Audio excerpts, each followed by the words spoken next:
Sparky's thoughts.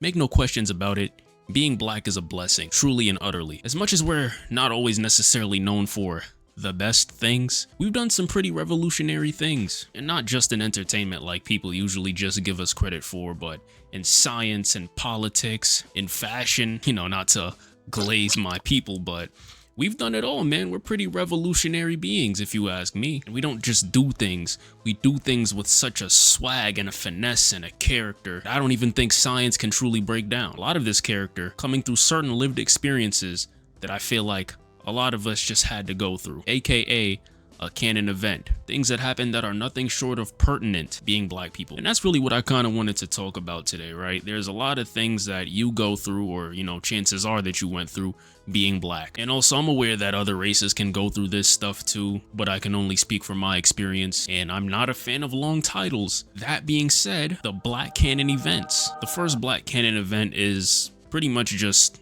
realizing that you're black. And this can really happen in many different ways, right? Like, some people grow up and they have parents that just let them know from the start of their lives, like, hey, we're different. There's gonna be things that you go through that not everyone is gonna have to go through, and they kind of have to sit with that their entire lives. And there's people that might have seen an experience that happened in some sort of media or book or show, like a lemonade stand or something. Then they go to their mom and they're like, hey mom, can I open up a lemonade stand? Whole time they live in the trenches, where it's not particularly safe for a 5-year-old kid to open up a lemonade stand for multiple reasons that I don't even feel like I need to explain. Point is, there's gonna be a time where it has to be explained to you, we are black. For most people, as children, you kind of just walk around living life. You don't really acknowledge that you're different from people. You see people as people. Right? As a kid, I didn't necessarily look at myself and look at someone like Justin Bieber and say, hey, we're definitely different. Like, that's just not a thought that I particularly had. The way that I realized was black probably isn't even as deep as a lot of people's stories. In fact, it's pretty fucking unserious. I remember I was like 4 years old. This was when Spider-Man 3 had first came out. So you guys all know the point in the movie where the symbiote takes over Peter and he just starts walking around the city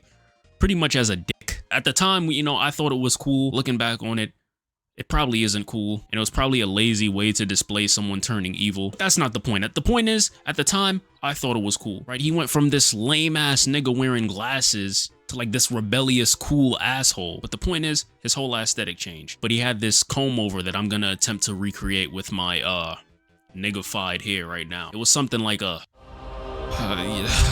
get the point.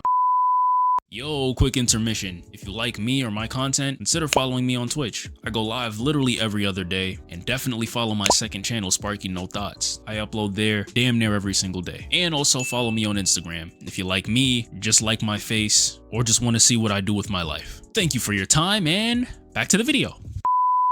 But at the time, I'm a young black kid where the haircut of choice was either just enough hair that was visible and people wouldn't call you bald, or a slightly grown out version of that your parents didn't even let you keep. You only had that because you were waiting to get your next haircut, which is why when you had that, it wasn't even lined up. It was just grown out nappy ass hair. So I'm looking at this sad boy emo comb over that he has, and I'm like, yo, this shit fire. Why can't I do that? Why is it that when I rub the top of my head, my fingers feel like they borderline could rip apart because of how spiky this shit feels? Because my cut is so fresh, right? So the only logical thing I could assume was that I just had to grow out my hair and eventually I'd be able to do something like that. And honestly, it's not impossible for a black person to do something like that. It just wouldn't necessarily look exactly like the haircut that you're going for.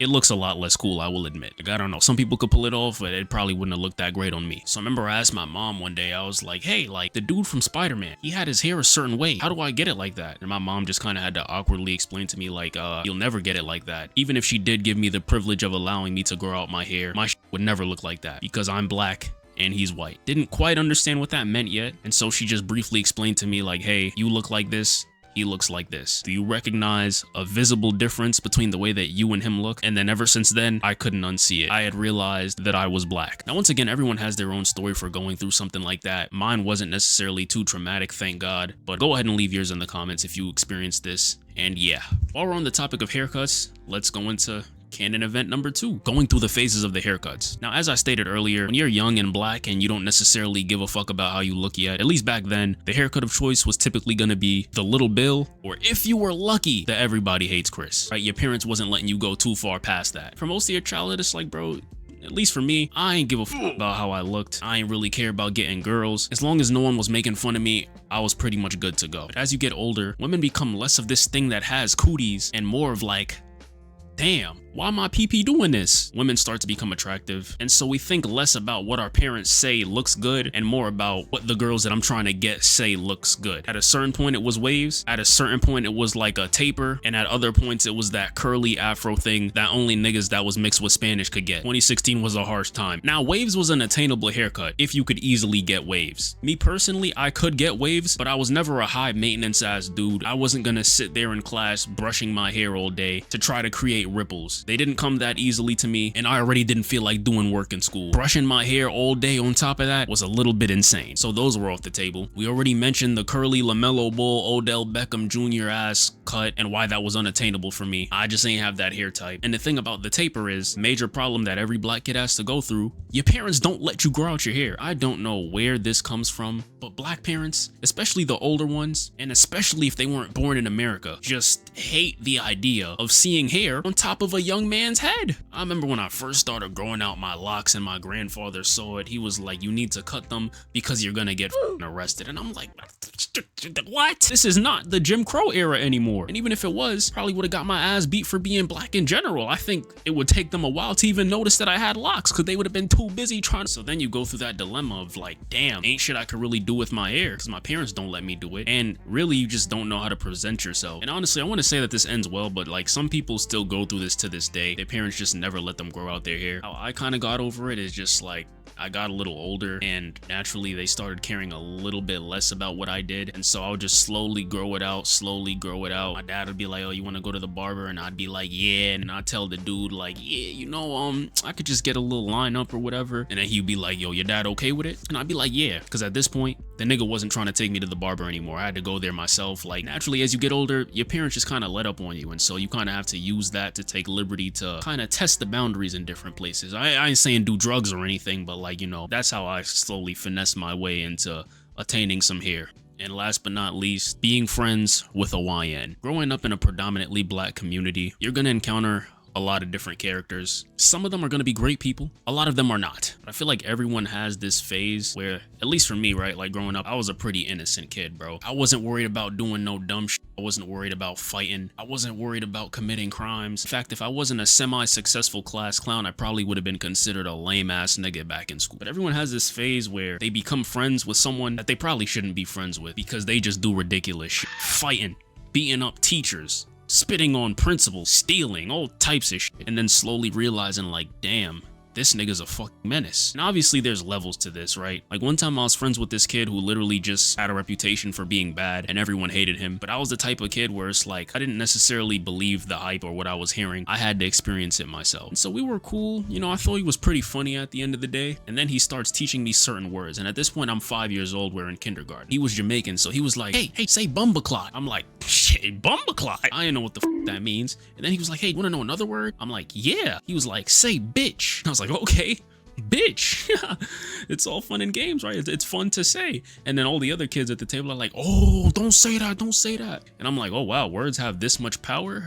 Okay, like the only one that I know is like fucking shit, because you know my parents be saying that shit sometimes, but it's like, all right, cool, you know, it's lunch, we're all having fun, it's cool. And then on that same day, he gives me like a chain, like an actual chain that you would use to like lock up a bike or something. And I'm like, okay, what's this? And he's like, you use that to lock people up when they go to jail. And I'm like, cool. And then I had another friend, he would say shit like, oh, my dad is a gangster, this, and that. Once again, I was pretty innocent, bro. I got no idea what the fuck this nigga's talking about, bro. But it sounds cool to me because everyone else finds this kid rebellious and now he's teaching me some of his ways. And I'm like, you know, unfortunately, I had to realize the hard way that this nigga ain't normal. One day he just hits me and we end up getting into a fight. And the thing is, during this fight, I'm like legit getting upset because I don't like being hit. You hit me. I was always taught someone hits you, you hit them back. Y'all get into a fight. It is what it is. You have to defend yourself. And then the whole time that I'm really sitting there taking my anger out on this nigga, he's sitting there laughing. He's like, nah, bro, we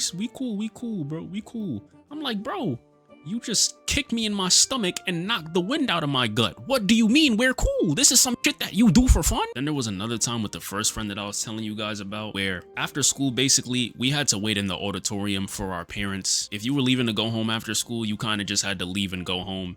And those were the kids that had certain privileges. But then there were kids that it was widely known, like, yeah, they have to go to the auditorium and wait for their mom or their guardian to pick them up. I was one of those kids. I had to wait for my mom to pick me up. So I had a little extra money in my pocket. You guys are from New York. You know the ice cream truck is enough to make a disabled fat woman get up out her seat and chase something down. So imagine like 6-year-old me just chilling in the auditorium and I hear this shit and I got money to my name. The only problem is I couldn't go outside because I had to wait for my mom to come. But then I told this friend, I'm like, yo, listen, you don't give a fuck. Do this for me. I have $5. Go get me some ice cream and come back and bring it to me. From that money, right? And as a kid, I failed to understand how transactions work and trust and all types of shit like that. I probably should have made it worth more of his while. I literally just sent a fucking delinquent kid outside to get me an ice cream, and I thought, oh, you know, he's just gonna bring me the ice cream and get nothing in return. Like, you know, I was stupid. I give him the $5, and I know what you guys are thinking.